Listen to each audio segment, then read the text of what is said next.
Bom, Sim. agora o nosso destino é a Europa, no país das grandes navegações. Nossa viagem agora é em Portugal. Roda a vinheta.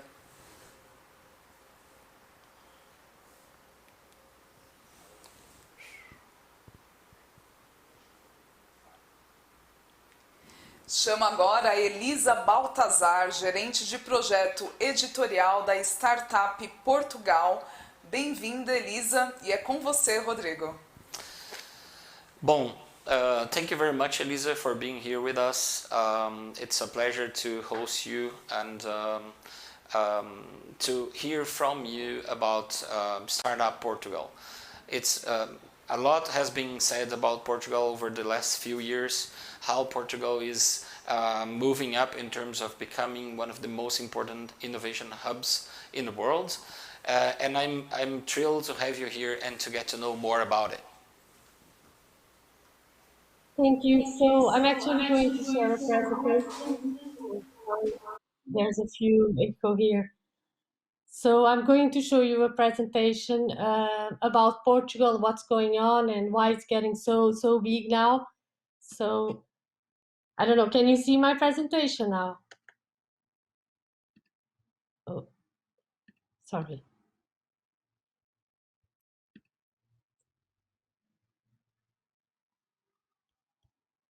Not yet. We're not seeing your presentation yet. No, don't worry. When we do things live, that means things happen. Don't worry. Yeah, it's actually my first time using this technology. So I can't find the screen I wanted to share with you. So I don't know why. So normally it should be easy, but oh.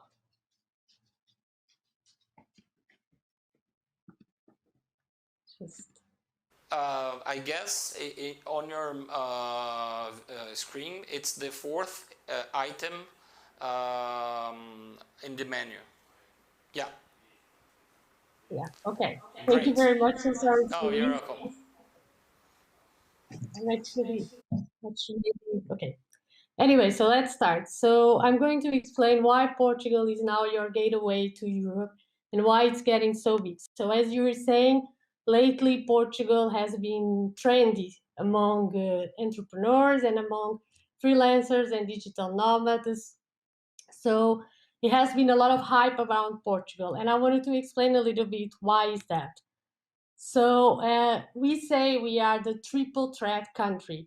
So this is because we have very talented people, we are very big, we have very good universities, and we have quite a big part of the population being high qualified. We have the right infrastructures. I'm actually going to show a little bit more in detail why we say we have the right infrastructures. And I think we are a very welcoming people. So I'm sure you've been to Portugal, or if you haven't, I'm sure you know someone that has already been that will say that we are really proud people about our country and making people feel welcome. So I do think that's a big track for other countries in Europe and not only Europe. What's going on in the ecosystem now? I have to go through the most important thing now, the most seen thing, which is the fact that we have already one decacorn and 3 unicorns. And that's, for Europe, is not that common. Maybe it would be common in United States and Asia, but in Europe, it's actually, we are still growing in this area, and Portugal is such a small country, so this is something we are very proud of. And we know of a few more startups that are starting to grow now, and that will also become unicorns eventually, soon, we hope. Then about Portugal, why do we think we have the right infrastructures? We are the third safest country in the world according to Global Peaks Index. We are the seventh on the English Proficient Index. That means what I was saying before. We have people that are highly qualified. Still on the infrastructures, like we have a great coverage of fiber optic connectivity and very speed broadband, very fast broadband, sorry. Also, we have this advantage for expat people where we tax 20% of flat taxation for expats and no taxation of foreign income. Again, why the ecosystem is booming, or the signs that we have that the ecosystem is booming. A few years ago, this wasn't a reality in Portugal.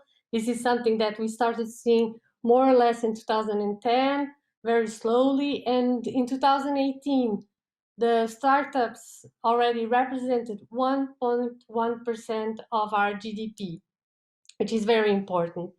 And also there's a investment being raised in 2020.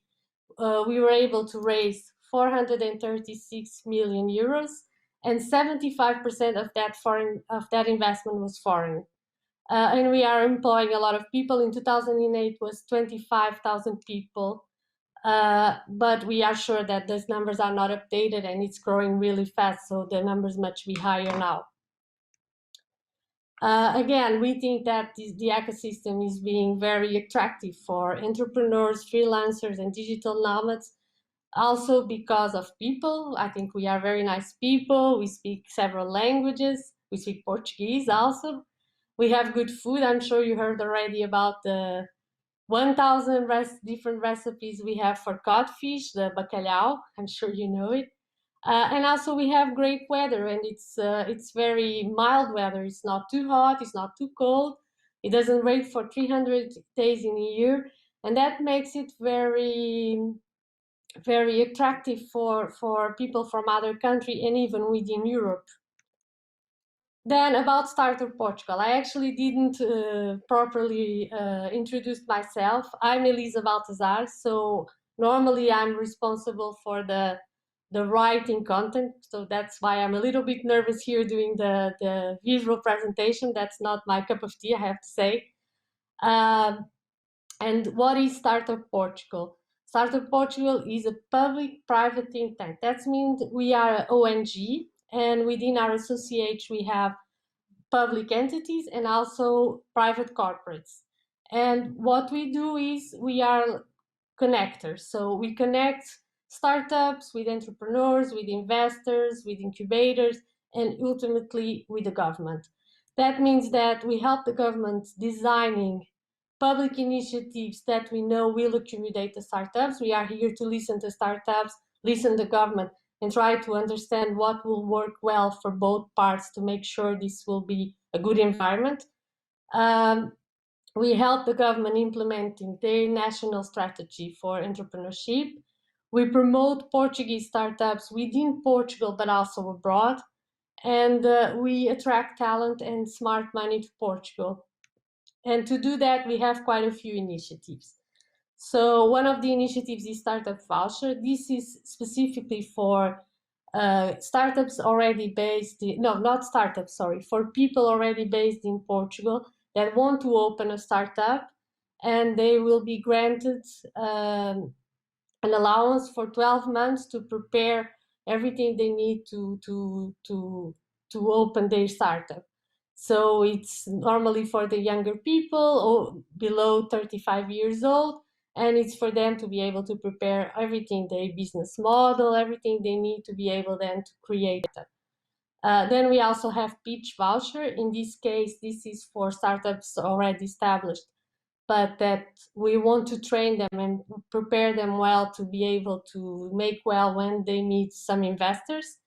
And also we have Road to Web Summit. The Road to Web Summit, we work very closely with the Web Summit. The event now is taking place in Lisbon for 3 years now, I think. Well, last year was virtual, and the next 9 years would still be in Lisbon.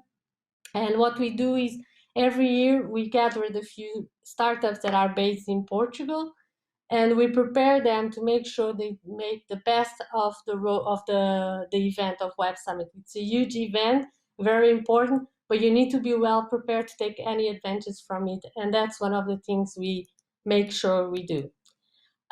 Then we have some programs that are for non-Portuguese people or non-based Portuguese people, and that's Startup Visa and Tech Visa. I'm going to explain a little bit more in detail each of them. So startup visa, here in my slide, you can see the way to get to it, but I'm going to explain what it is. So basically it's for anyone that wants to open a startup or has already a startup or wants to get an office in Lisbon. It's a way to facilitate their visa. The process normally takes between 1 to 3 months, which means we are minimizing all the bureaucracy that you will normally have outside this program. Tech visa is for corporates and for employees. That means tech visa is a way for us to attract highly qualified talent to Portugal. And the way it works is a few corporates are certified in this program. Then they can post some job ads. And that means they can bring people from all over the world to be able to have the most qualified people working in their startups. And that's also the process of getting residency in Portugal will be easier through this program. So here you also have a little bit of instructions of how to do it, but just a few numbers on it. For startup visa, last year we had 185 entrepreneurs accepted, and 30% of those were from Brazil. So this is a big program for Brazilian people, basically. Tech visa, you can see here how many certified companies we have. We have some startups, some of the unicorns I had spoken about before, and also more traditional corporates such as Deloitte, Mercedes, and Siemens. So well-known traditional corporates that are already certified in this program, so they are attracting talent to Portugal. Other than that, we still have other initiatives that are to onboard expats. So we have e-residency. E-residency is actually going to be launched by the end of this year. It's not up and running yet. And this is a program that allows people that are not living in Portugal, they don't have to physically be in Portugal, but they can have a digital Portuguese company. And this will facilitate a lot with banks and bureaucracy and startups that are not in Portugal but want to make business in Europe. So e-residency is going to be one solution for that. We also have the 200M program. This is a public-private fund where you have private investors investing in a startup, and the government will match the amount invested by the private investors. And then we also have one-stop shop. This is something also quite recent we have. I think it opened last year. This is basically one point of contact for anyone that wants to know anything about Portugal. It's for Portuguese people, no Portuguese people, to learn any questions they have. They can set up a meeting through our website, and we can get all the answers answered regarding ecosystem, bureaucracy, whatever comes to your mind, we are able to help. This is something we also launched quite recently, which is Startup Hub. This basically maps all the ecosystem in Portugal. So this is a website that we launched in partnership with Deal Room, which means you can see all the startups we have, and you can see it per vector, per location, per round of investment they have participated in. You can also see what's going on with investors. Are there rounds open? There's a lot that you can have a big picture of what's going on the Portuguese ecosystem, and actually then you can go into detail and check per the sector you are interested in, and you can see what's going on. We also have the National Network of Incubators. This is an association that makes sure that all certified incubators are working towards the same goal and using the same strategy. We also are broadcasting that the way startups works and the entrepreneurship in Portugal. So we have a podcast now, and this podcast is to show a little bit behind the tip of the iceberg. So basically, we are interviewing entrepreneurs and we want to know their story, how they got there, what challenges they have. So it's an interesting conversation to listen. We also have the Startup Tales. This is just a short video where startups are telling their story, and it's a way to promote them and also know how they got there and what they are doing. Beside our own programs, there are a few other programs also that are not directly related to Startup Portugal, but they are also important for the ecosystem, so I couldn't skip talking about them. One of those is Portugal Venture, which is a public VC fund investing in startups based in Portugal. Finally, this is something we are broadcasting now, promoting. This is an initiative that we had in Portugal for the whole Europe. We want Europe to be the place, the hub for entrepreneurship, and we want to be competitive with other markets. So this is a declaration that was signed by 20 state members from Europe with the best practice, the best political practice for startups. So this means we want to uniformize all the practice, all the legislation and everything that regards startups to make sure the environment is attractive for startups to grow in Portugal. Finally, and this is me doing some shameless self-promotion, I was saying before, I'm responsible for the written content in Startup Portugal, so I write quite a few things. I write a few articles for some newspapers, I write articles on our blog, and I also do this every 2 weeks newsletter. Basically, this newsletter is our way to promote anything that's going on, like events that are interesting to attend, or calls that are opening, competitions that are opening, so people are aware of what's going on and how they can participate. We also we also share a few interesting articles that we found elsewhere, and a few memes just for fun. So this is what we are aiming to do at the moment. We want to make sure Portugal is definitely, as you were saying when you introduced me, the hub for innovation and entrepreneurship. That's our main goal. And that pretty much is. Thank you very much.